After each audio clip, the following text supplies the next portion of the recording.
Hi, welcome. It's Jackie from Cambridge Safety. Welcome to one of our Take 5 presentations. Take 5 minutes for one aspect of health and safety. In this short presentation, we're going to talk about lone workers, but specifically lone worker risk assessments. Okay, so first of all, let's think about who a lone worker is. There's a few definitions out there. The HSE one is those who work by themselves without any close or direct supervision. And this could encompass a whole range of different situations. People who work in fixed establishments, but they happen to be the only person there. So, someone working in night shift at a petrol station or something like that. It could be people who are working outside of normal hours. So that could be your cleaners, security personnel, perhaps people doing maintenance, that type of thing. But it could be that you've got a big site and it's just people working in remote areas, or actually they're out on site in the middle of a field or in a customer or client's premises. Could just be people working separately from others. You might have a really big organisation, but actually there's only one person who works in the engineering workshop. Could also encompass people travelling in the course of work. So there's quite a wide duration there. So the first thing we need to think, if we think about our risk assessment, is what workers have we got in our organisation who might actually be deemed lone workers? And you might need to actually do more than one risk assessment because you might have some that are very, very sort of, in different type of scenarios. Have an alternative definition of lone working here, any situation or location in which someone works without a colleague nearby, or when someone is working out of the sight or earshot of another colleague. And that's an NHS Security Management Service Not Alone definition from 2005. So lone working, think of, first of all, lone working. Think about the problems that lone workers might face if we compare them to perhaps where people are working with colleagues nearby. So it could be obviously that these days, with money and time and pressures, we might find that there's actually an increase in lone working within organisations, whereas perhaps in the past you had two people, but now we're just having one person open up or close down. What about if they become ill or have an accident? There's no one else that perhaps going to know that that's actually happened, and perhaps a seemingly trivial accident could actually be more serious if no one knows that they've had an accident and is able to render first aid. If there's the risk of fire, again, will the alarm sound? Do they know what to do? Are all the exits available to them? If they're using plant machinery or equipment, what if that fails? If they get injured, but also they might be tempted perhaps to do an impromptu repair because they're the only person there and they just want to get something done. Manual handling, again, it happens all the time, but might be a greater risk if we're on our own. We might be tempted again to move that big load on our own because there's no one else to help us. Could definitely be, depending on where people are working, an increased risk of violence or verbal abuse. It still happens, but we haven't got anyone else there to support us if something gets more serious. Issues with communication in terms of keeping in contact, etc. And as I say, lots of these things, if something goes wrong, for a lone worker point of view, how easy is it for them to get help in an emergency situation?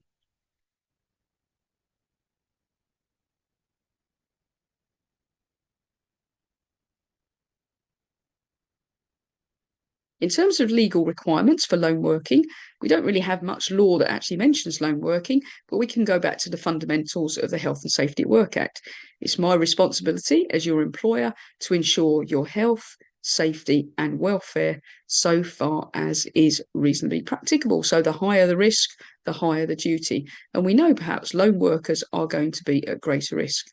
This is supported by the Management of Health and Safety at Work regulations, Regulation 3 and 4, to carry out a suitable and sufficient risk assessment and then take steps to control the risks so far as is reasonably practicable. So again, the higher the risk, we need to do more. So we need to think it is a risk assessment, but we might not do it perhaps quite in the same way as we do our usual general risk assessment. We look at what the hazards are and who is at risk. And as I say, we might need to think about measures that could either avoid or control the risks. And obviously, just like any risk assessment, if we've got 5 or more people it needs to be written down. You don't have to do a separate lone worker risk assessment. You can do it in your general risk assessment, but if you feel there's significant risks, you might decide to record a specific lone worker risk assessment. So think about the type of work, first of all, before we start our risk assessment. Are they doing cleaning, working on machinery, driving? Are they the security person overnight? And what are the hazards that they're likely to encounter? Where are they going to be working? The remoteness of the area, the likelihood of other people being around. You've got also the individual issues, things about the person themselves. Do they suffer from any ill health condition that could put them at greater risk?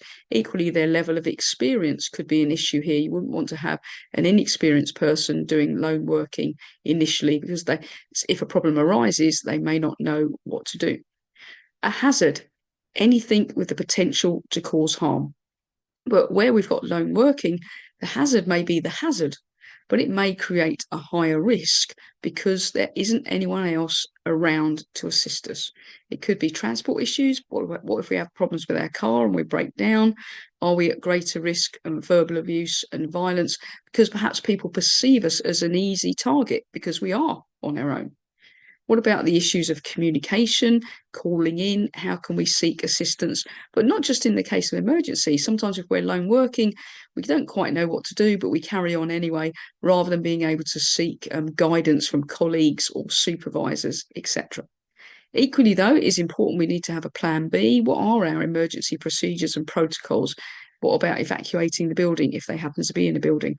What about first aid? Because there's not going to be someone else able to render first aid to our lone worker.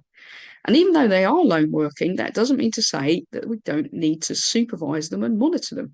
So we need to think about what ways of remote supervision and monitoring we can do to keep in contact with that person and make sure that they're okay, but also that they have assistance when required. In terms of no lone working, there's a couple of real definite no's. Entry into confined spaces is a definite no. We need to have a topman or a banksman outside to assist. Work at height may be very low risk work at height, but higher risk work at height, you really don't want to be doing any lone working. Obviously, the erection and dismantling of scaffolding, which is high risk, no. Definitely no live electrical work if you're lone working. And those two I've put in white because they are actually that's specified within the regulations. Other things is for us to decide. So work on or near live conductors, again, that's a definite no. Use of dangerous machinery, a no unless the worker has received sufficient training. But even then, you would not really want someone using a circular saw, bench-mounted saw, these types of things on their own, because if something did go wrong, there's no one there to render assistance or first aid. There's a range of different protective devices now. If people are remote working, we've got sort of handheld pocket devices where people can hit a panic alarm. We've got ones that are a little bit more discreet that look like an ID badge, particularly useful for people doing home visits. You can set up perhaps a hotkey on your existing mobile phone where you just have to press one key rather than all of them. Smartphones and tablets have apps which have real-time monitoring. You've got even one that looks like a digital pen, but it is actually a remote monitor, and you can press a button for assistance. If people are out maybe doing more manual work out in fields or places like that on construction sites, we've got the person down system where if someone falls down and the device detects that, then they send an automatic signal to an alarm receiving centre, and there's two-way communication linked to that. So these days, GPS technology is available a lot more for us to track exactly where somebody is. So as part of our control measures, there might be management controls, but we might also need to think about technical controls that we can do to reduce the risk. So just a few in terms of summary. People that are lone working do need to be a higher degree of competency, so they need additional training in the safe systems work, the emergency arrangements, potentially in doing dynamic risk assessments as well, so they can assess the situation. Is it okay? Are the existing controls okay? Or do we need to do a little bit more? What are our arrangements for remote supervision and monitoring, keeping an eye on the worker, but also making sure there's means of them seeking assistance, gathering information, means of communication? even practically making sure if they're a lone worker, well, how do we make sure that they get the same information that we get to everybody else who's based in the office? We can consider our automatic warning devices to raise the alarm when there is a problem in a physical building. That might be in there as well. Um, having a system so at the end of the day, if they don't go into a fixed location, how do we know they've actually got home safely? So perhaps a system where we make them check in at the end so we know that they're home and safe. And if they don't check in, we check in with them.